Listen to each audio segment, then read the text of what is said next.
invitado. A esta hora contamos con Carlos Guardiola, director de New Business Ironhack. Carlos, muy buenos días. Buenos días, Eva, ¿qué tal? ¿Cómo estás? Bueno, estábamos hablando de un multimillonario ahora mismo antes de darle paso a introducirle. Entre ricos anda el juego y parece que ahora es el mismísimo Jack Dorsey, el fundador de Twitter, el que quiere ayudar a Elon Musk a completar una operación en la que el hombre más rico del mundo que parece querer invertir esos 33.500 millones de dólares para hacerse con la red social que siempre soñó, con Twitter. Cuéntenos. Bueno, pues la verdad es que, por una parte, Jack Dorsey ya venía con una trayectoria de ir poco a poco saliéndose de Twitter para centrarse en otros negocios y en otras inversiones. Y bueno, recordad que en 2016 se intentó una adquisición, ¿no? O se estuvo estudiando una adquisición de Twitter por parte de Disney que finalmente no se llevó a cabo, ¿no? Entonces, pues parece como que esta oportunidad de que sea Elon Musk el que se haga con la empresa, pues parece que se debe percibir como una muy buena oportunidad para encontrar a alguien que compre una red social pues que realmente se ha quedado un poco estancada en cuanto a millones de usuarios, ¿no? Comparado con otras redes sociales, parece que el crecimiento de Twitter pues no ha sido muy espectacular, ¿no? Entonces, bueno. En este movimiento, eso sí, en ese cruce de negociaciones, hemos visto como, bueno, no todo el camino está tan llano y hay algunos accionistas de Twitter que ya han presentado la primera demanda contra Elon Musk, en la que acusan al magnate de conducta ilegal. Es una de esas acusaciones que hay y que van nutriendo esta crónica un poco ya entre oscurantista, luces, desmentidos. No es tan fácil. Sí, porque además Elon Musk es una persona que hace un uso de Twitter muy intencionado y muy alineado con sus objetivos de negocio, ¿no?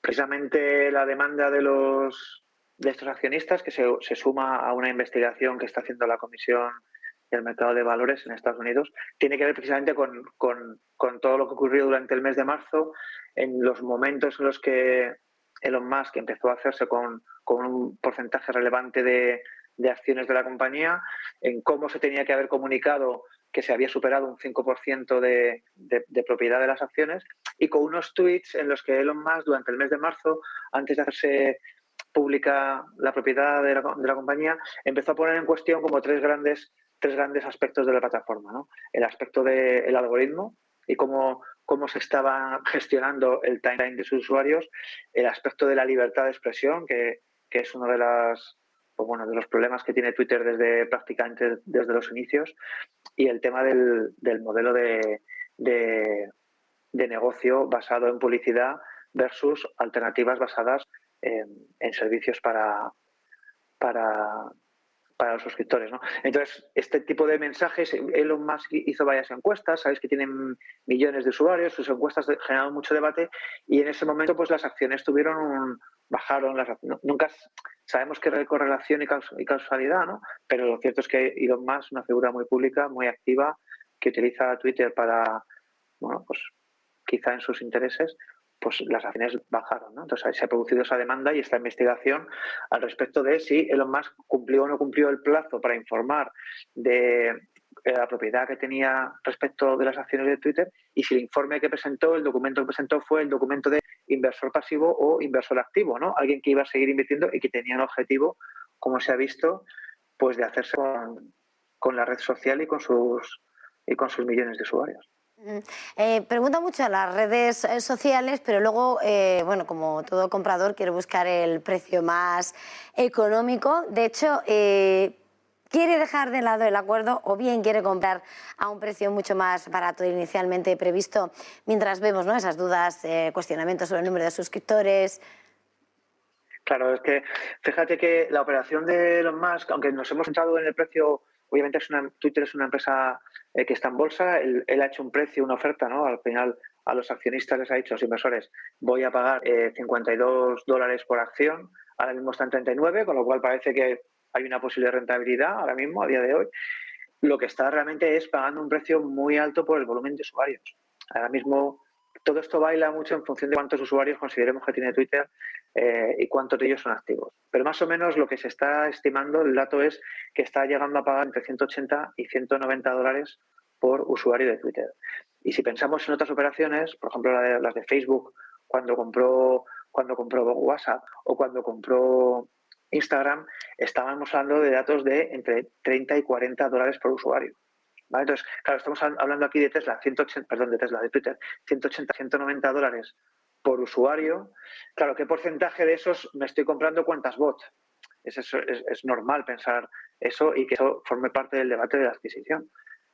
Según ahí además sabemos que todo lo que hace Elon es muy visual en Twitter, pero hay una discusión, un hilo que empezó Parham, el CEO de Twitter, sobre el trabajo que hacen para cerrar cuentas falsas, detectarlas, que su estimación es que hay un 5% de usuarios de Twitter que son cuentas falsas, y Elon Musk les contestó con una caca de WhatsApp, ¿no? Como, bueno, en este caso caca de Twitter, ¿no? Pero ¿no? Hay empresas de estudios de mercado que cifran entre el 19 y el 20% el porcentaje de usuarios que son cuentas bot. Entonces, el precio, la oferta que ha hecho, no hay que medirla solamente en términos de cuánto es por accionista, sino también a cuánto estoy pagando el usuario. Y estamos pagando muy caro, 180, 190, comparado con otras inversiones que se han hecho en el pasado que estaban en el rango de 30 o 40. Carlos, antes de terminar, para dibujar esta historia está claro que lo que llega es los daños colaterales, siempre hay unos daños colaterales, y veíamos cómo se ponía se ponía entredicho el propio mercado a Tesla. Inicialmente se ponía con ese préstamo aval con las acciones de Tesla que luego retiraba, también las dudas sobre si iba a no fijarse en el vehículo eléctrico, y entre tanto, desde entonces llega, ahora ha ordenado la vuelta del personal a la oficina a tiempo completo, declarando que ya se acabó el teletrabajo. Ahora, eso sí, lo acabamos de contar, dice que hay que reducir el 10% de la plantilla. Bueno, Tesla, nuevo protagonista indiscutible. Nuevo protagonista, las acciones de Tesla han bajado, ¿no? Desde que se hizo este anuncio estaban a 1000 y pico, ¿no? Y bajaron, ahora están en 700. Es verdad que ayer subieron, pero se ha producido una pérdida de valor para los accionistas de Tesla.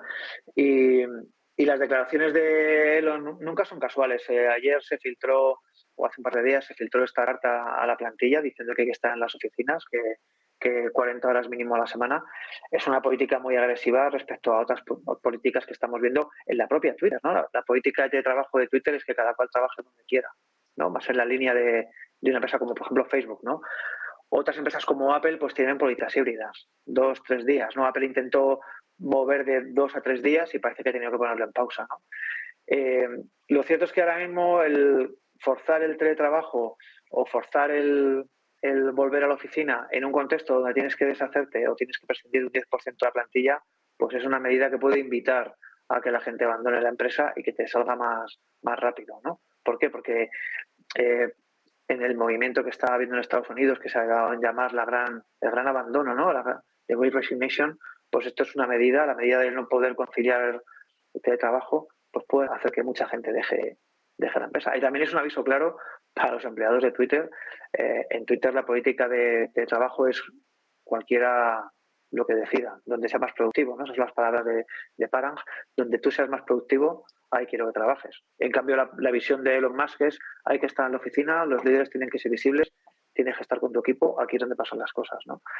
Entonces, es una visión completamente contradictoria. Bueno, pues veremos a ver cómo continúa el nuevo episodio de esta historia que se escribe de forma apasionante desde los primeros compases. Carlos Guardiola, director of New Business Ironhack, ha sido un placer estar esta mañana con usted. Feliz jornada, feliz fin de semana. Igualmente. Muchas gracias, Eva. Y nada, lo bueno de esto es que lo seguiremos por Twitter, ¿no? No hay que buscar mucho la información, el propio Elon te la cuenta. O sea que... Lo pone fácil, sí. Bueno, muchísimas gracias. Hasta luego.